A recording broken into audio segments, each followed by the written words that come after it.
ঈদের দিনে দক্ষিণ কলকাতা সিপিএম প্রার্থীকে নিশানা বাবুল সুপ্রিয়র। পবিত্র এই দিনে সিপিএম প্রার্থী নির্বাচনী প্রচার সারছেন। ঘটনার সমালোচনায় তৃণমূল বিধায়ক বাবুল সুপ্রিয়।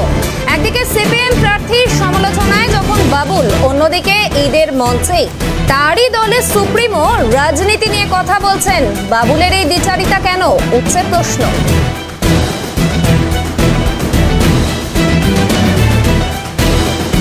ঈদের দিনে দক্ষিণ কলকাতার সিপিএম প্রার্থীকে নিশানা করলেন বাবুল সুপ্রিয়। পবিত্র এই দিনে সিপিএম প্রার্থী নির্বাচনী প্রচার সারছেন। ঘটনার সমালোচনায় সরব হয়েছেন তৃণমূল বিধায়ক। অন্যদিকে সিপিএম প্রার্থীর সমালোচনায় বাবুল সুপ্রিয় যখন সরব হয়েছেন, তখনই ঈদের মঞ্চেই তারই দলের সুপ্রিমো রাজনীতি নিয়ে কথা বলছেন। বাবুলের এই দ্বিচারিতা কেন উঠছে প্রশ্ন।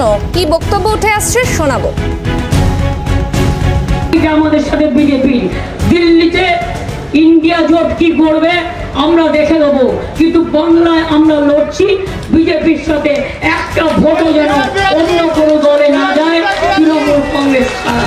একটা জিনিস খারাপ লাগলো যে সিপিএমের যিনি ক্যান্ডিডেট এসেছিলেন, তিনি আজকের এই ঈদের এই পবিত্র মুহূর্তটাতেও পলিটিক্যাল ক্যাম্পেইন করে চলে গেলেন। এইখানেই আরেকদিন এসে উনি পলিটিক্যাল ক্যাম্পেইন নিশ্চয়ই করতে পারতেন, এখানে করতে পারতেন, কিন্তু আজকে ঈদ মুবারক দেওয়ার সময় উনি পলিটিক্যাল ক্যাম্পেইন করলেন। এটা আমার মনে হয় যেটা এটার ভালো রুচির পরিচয় নয়। এত ডেসপারেটও হওয়া উচিত নয় যে আপনি দিওয়ালিতে গিয়ে, ঈদে গিয়ে, ক্রিসমাসে গিয়ে আপনি বলবেন আমি আপনার উম্মিদবার, আমাকে দেখুন। আপনি যদি উম্মিদবার হন, এলাকায় যদি আপনার যাতায়াত থাকে, তাহলে মানুষ তো আপনাকে এমনিই চিনি। আমার রাইট আছে যে আমি আমার ভাই লোককে একটু ঈদের উইশ সেন্ড করা যাবে। ওখানে বসে বসে কি করেছিলেন এটাই আমি জিজ্ঞাসা করছি कि वो लोग क्या कर रहे थे, राजनीति नहीं कर रहे थे। Babul Supriyo has a certain reputation, আপনি তো জানে আসানসোলের কথা। কোনো পলিটিক্যাল সিম্বল নয়, না না না না না না কোনো পলিটিক্যাল সিম্বল নয়। এখানে শুধু আমার নাম লেখা আছে, ঈদ গ্রিটিংস লেখা আছে, কোনো রাজনীতি নয়। এই মুহূর্তে আমাদের প্রতিনিধি অয়ন রয়েছেন আমাদের সঙ্গে। অয়ন, যেমনটা দেখা যাচ্ছে বাবুল সুপ্রিয় তিনি সায়রা শাহ হালিমকে কিন্তু আক্রমণ করেছেন, কারণ ঈদের দিনে তিনি নির্বাচনী প্রচার করছেন। এদিকে তারই দলের সুপ্রিমো তিনি ঈদের মঞ্চের থেকে, রেড রোড থেকে তিনিও তো রাজনৈতিক প্রচারই করছেন। তাহলে বাবুলের এই দ্বিচারিতা কেন? দেখো, তোমাকে জানিয়ে রাখি, আজকে একইভাবে কলকাতার বিভিন্ন জায়গায় যেমন ভাবে নামাজের প্রার্থনা অনুষ্ঠান, এই ধরনের অনুষ্ঠান চলছে, একইভাবে ফার্স্ট সার্কাস ময়দান, সেখানেও কিন্তু এইভাবে নামাজের যে প্রার্থনা অনুষ্ঠান, সেই অনুষ্ঠান চলছিল।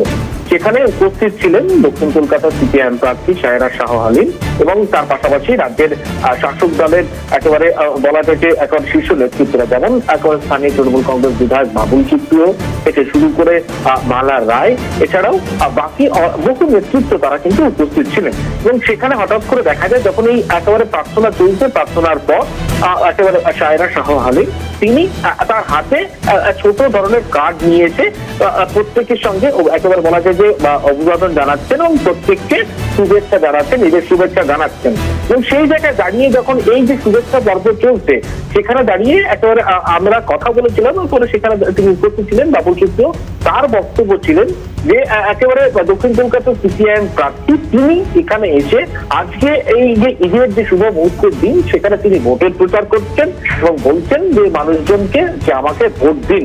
এটা অনেকটা বলা যায় যে তার কাছে তিনি এই বিষয়টাকে কিন্তু কোনোভাবে যে করা উচিত নয়। একটা উৎসব অনুষ্ঠানের দিন, সেই দিনে তার এই বিষয়টি অত্যন্ত খারাপ লেগেছে এবং এটা একটা ভালো রুচির পরিচয় নয়, তিনি এমনটা জানিয়েছেন।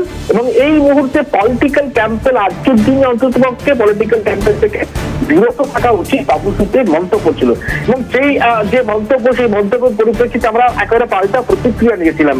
যেটি সিপিএম প্রার্থী, তিনি তার বক্তব্য যে তিনি কোনো রাজনীতি করছেন না। তার হাতে যে কার্ড দিতে দেখা গেছে সাধারণ মানুষকে, সেই কার্ডে শুভেচ্ছা বার্তা রয়েছে, ঈদের শুভেচ্ছা বার্তা, সেটাই তিনি ভাই বোনদের জানিয়েছেন, প্রত্যেককে দিয়েছেন। এটা নিয়ে অহেতুক রাজনীতি হচ্ছে বলে তিনি মন্তব্য করেছেন, পাল্টা একেবারে নিশানা করেছেন বাবুল সুপ্রিয়কে তার মন্তব্য। একেবারেই অয়ন, তাহলে বাবুল সুপ্রিয়র মন্তব্য কার্যত বুমেরাং হয়ে গেল কি, এমনটাই কি বলা যেতে পারে? দেখো আজকে তিনি যখন এখানে এই ধরনের মন্তব্য করছেন যে আজকের এই ঈদের মুহূর্তে পলিটিক্যাল ক্যাম্পেইন করা ঠিক নয়, সেখানে দাঁড়িয়ে শীর্ষ নেত্রী তৃণমূল নেত্রী মমতা বন্দ্যোপাধ্যায় আজকে কিন্তু তিনি বক্তব্য রেখেছেন রেডিওতে যে নামাজের যে প্রার্থনা অনুষ্ঠান সেখান থেকে কিন্তু রাজনৈতিক বক্তব্য রেখেছেন এবং সেখানে বলেছেন যে বিজেপিকে একটিও ভোট নয়। তাহলে সেটা কি কোনো প্রচার ছিল না? এমনটাই কিন্তু প্রশ্ন কিন্তু ইতিমধ্যে উঠতে শুরু করেছেন। তিনি একদিকে সিপিএমের যিনি প্রার্থী তাকে বলছেন যে বিগত দিনে পলিটিক্যাল ক্যাম্পেইন করা ঠিক নয়, এটা সঠিক রুচির পরিচয় নয়, আজকের দিনটা অন্তত পক্ষে বিরত থাকা উচিত। কিন্তু সেখানেই দেখা যায় যে আজকে সকালবেলাতেই রেডিওতে একইভাবে তৃণমূল নেত্রী সুপ্রিমো মমতা বন্দ্যোপাধ্যায় তিনি কিন্তু একেবারে তার বক্তব্যে রাজনৈতিক একেবারে বলা যায় যে বক্তব্য দিয়েছেন এবং সেখানে বলেছেন বিজেপিকে একটি ভোট নেয়। তাহলে এই জায়গায় দাঁড়িয়ে কোন একটা জায়গায় বিচারিতা নিজের দলের নেত্রী একদিকে বলছেন যে আজকের দিনে ক্যাম্পেইন করা যায় না, করা উচিত নয়, অন্যদিকে কিন্তু তিনি বিরোধী দলের একজন প্রার্থী তাকেও কিন্তু এই ধরনের মন্তব্য করছেন। একেবারেই অয়ন, তুমি সঙ্গে থাকো। ঠিক কি কি বক্তব্য উঠে এসেছে আরো একবার শোনাবো আপনাদের। আমাদের সাথে বিজেপি দিল্লিতে ইন্ডিয়া জোট কি করবে আমরা দেখে দেবো, কিন্তু বাংলায় আমরা লড়ছি বিজেপির সাথে, একটা ভোটও যেন অন্য কোনো দলে না যায়, তৃণমূল কংগ্রেস ছাড়া। একটা জিনিস খারাপ লাগলো যে সিপিএমের যিনি ক্যান্ডিডেট এসেছিলেন তিনি আজকের এই ঈদের এই পবিত্র মুহূর্তটাতেও পলিটিক্যাল ক্যাম্পেইন করে চলে গেলেন। এইখানেই আরেকদিন এসে উনি পলিটিক্যাল ক্যাম্পেইন নিশ্চয়ই করতে পারতেন, এখানে করতে পারতেন, কিন্তু আজকে ঈদ মুবারক দেওয়ার সময় উনি পলিটিক্যাল ক্যাম্পেইন করলেন। এটা আমার মনে হয় যেটা এটার ভালো রুচির পরিচয় নয়। এত ডেসপারেটও হওয়া উচিত নয় যে আপনি দিওয়ালিতে গিয়ে, ঈদে গিয়ে, ক্রিসমাসে গিয়ে আপনি বলবেন আমি আপনার উম্মিদবার, আমাকে দেখুন। আপনি যদি উম্মিদবার হন, এলাকায় যদি আপনার যাতায়াত থাকে, তাহলে মানুষ তো আপনাকে এমনিই চিনি। আমার রাইট আছে যে আমি আমার ভাই লোককে একটু ঈদের উইশ সেন্ড করা যাবে। ওখানে বসে বসে কি করেছিলেন এটাই আমি জিজ্ঞাসা করছি कि वो लोग क्या कर रहे थे, राजनीति नहीं कर रहे थे। Babul Supriyo has a certain reputation, আপনি তো জানেন আসানসোলের কথা। কোনো পলিটিক্যাল সিম্বল নয়, না না না না না না কোনো পলিটিক্যাল সিম্বল নয়। এখানে শুধু আমার নাম লেখা আছে, ঈদ গ্রিটিংস লেখা আছে, কোনো রাজনীতি নয়।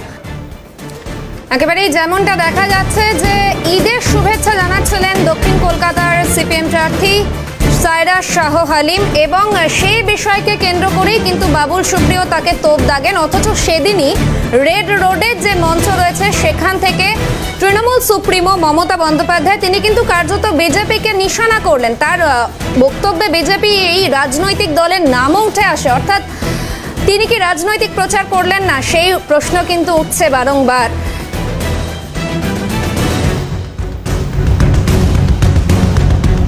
ঈদের দিনে দক্ষিণ কলকাতা সিপিএম প্রার্থী সায়রা শাহ হালিমকে নিশানা করলেন বাবুল সুপ্রিয়। আর এই ঘটনাকে কেন্দ্র করে আবারও শুরু হয়েছে রাজনৈতিক তরজা। এই মুহূর্তে সিপিএম নেতা রবীন দেব রয়েছেন আমাদের সঙ্গে। রবীন বাবু, আপনাকে স্বাগত সিএনএ। যেমনটা দেখা যাচ্ছে বাবুল সুপ্রিয় তিনি ঈদের দিন কিন্তু সায়রা শাহ হালিমকে কার্যত নিশানা করলেন এবং তিনি রাজনৈতিক প্রচার করছেন এমনটা বললেন তিনি। অথচ তারই দলের তৃণমূল সুপ্রিমো মমতা বন্দ্যোপাধ্যায় তিনি কিন্তু কার্যত বিজেপিকে নিশানা করেছেন রেড রোডের মঞ্চ থেকে। তাহলে রাহুলের এই দ্বিচারিতা কেন, সেই প্রশ্ন উঠছে। দেখুন, এই বিজেপি থেকে তৃণমূলের আশা বাবুল সুপ্রিয় তিনি এই কাজ করবেন, এটাই স্বাভাবিক। কারণ তিনি ছিলেন বিজেপিতে টালিগঞ্জে গত 2021-এর নির্বাচনে বিজেপির হয়ে প্রতিদ্বন্দ্বিতা করে তৃণমূলের কাছে হেরেছেন। আবার সুব্রত মুখার্জি যখন প্রয়াত হলেন তারপর বালিগঞ্জে এসে তৃণমূলের হয়ে ভোটে লড়ে জিতেছেন। সুতরাং তিনি এখন আজকে ঈদের দিনে বামফ্রন্টের প্রার্থী কোথায় প্রচার করবে বা ঈদের উৎসব পালন করবে সেটার ক্ষেত্রেও তিনি ঠিক করে দেন।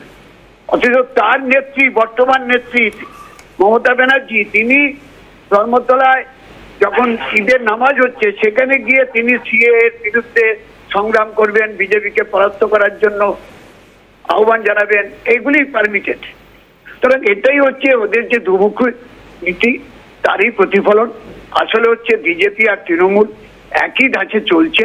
তারা মূল্যবৃদ্ধি, বেকারি, অনাহার, অপুষ্টি এই সব কিছুতে জন্য হচ্ছে কেন্দ্র এবং রাজ্য সরকার দায়ী। তারা প্রচার মানুষের সামনে যাওয়াটাকে তারা ভয় পায়, মানুষকে ভয় পাচ্ছে। বিশেষ করে তৃণমূল আপাদমস্তক দুর্নীতিগ্রস্ত, সেই রেশন কেলেঙ্কারি থেকে শিক্ষার ক্ষেত্রে সমস্ত দিক থেকে তারা যখন জড়িয়ে আছে, তখন তারা এইটাকে একটা উৎসবের দিনে এখন মানুষের দৃষ্টি ঘোরাবার জন্য এই ধরনের বক্তব্য রাখছে। আমরা তীব্র নিন্দা করছি। ধন্যবাদ রবীন বাবু। আমরা কথা বলছিলাম সিপিএম নেতা রবীন দেবের সঙ্গে। যেমনটা দেখা যাচ্ছে, অয়ন আরেকবার তোমার কাছে যাব, যেটা দেখা যাচ্ছে যে সায়রা শাহ হালিম তিনি কিন্তু খুব স্পষ্টভাবে বলে দিয়েছেন যে তিনি ঈদের গ্রিটিংস পাঠাচ্ছেন তার ভাই বোনদের উদ্দেশ্যে, এবং সেটা দেখা যাচ্ছে। তারপরেও যেই প্রশ্নটা উঠছে, এর পরেও এই ধরনের তাকে আক্রমণ করা হচ্ছে, এবং অন্য দলের একজন নেত্রী তিনি কিভাবে ঈদ সেলিব্রেট করবেন সেটাও কি বাবুল সুপ্রিয় ঠিক করে দেবেন? একবার দেখো, তার মন্তব্য অত্যন্ত পরিষ্কার ছিল, কিন্তু তিনি আমাদেরকে তার হাতে যে কার্ড বিলি করছিলেন তা তিনি দেখিয়েছেন, এবং সেই কার্ডের ছবি আমাদের কাছে রয়েছে, এবং সেখানে পরিষ্কার করে লেখা রয়েছে যে ঈদ মোবারক, অর্থাৎ ঈদের শুভেচ্ছা জ্ঞাপন করছেন, এবং প্রথম ভাগে তার ছবি রয়েছে, তলায় ঈদ মোবারক লেখা রয়েছে। অর্থাৎ সেখান থেকে দাঁড়িয়ে তার বক্তব্য, এখানে কোনো রাজনৈতিক প্রতীক নেই, তিনি যে দলের প্রতিদ্বন্দ্বিতা করছেন নির্বাচনে সেই দলের কোনো প্রতীক নেই, তাহলে কিভাবে রাজনীতি করার বিষয়টি আসে তা নিয়ে কিন্তু অত্যন্ত একেবারে পরিষ্কার মন্তব্য যে হয়তো আজকে এই যে উৎসবের দিন ঈদের যে মুহূর্ত, সেই মুহূর্তকে রাজনীতির আঙিনায় নিয়ে যাচ্ছেন তৃণমূল কংগ্রেসের বিধায়ক, এমনটাই কিন্তু একেবারে পাল্টা নিশানা সায়রা শাহ আলিমের ছিল। কিন্তু তার এই বক্তব্যের মধ্যে যে পরিষ্কার একেবারে নিশানা ছিল বাবুল সুপ্রিয়কে জানা। বেশ, ধন্যবাদ অয়ন। আমরা কথা বলছিলাম আমাদের প্রতিনিধি অয়ন শর্মার সঙ্গে।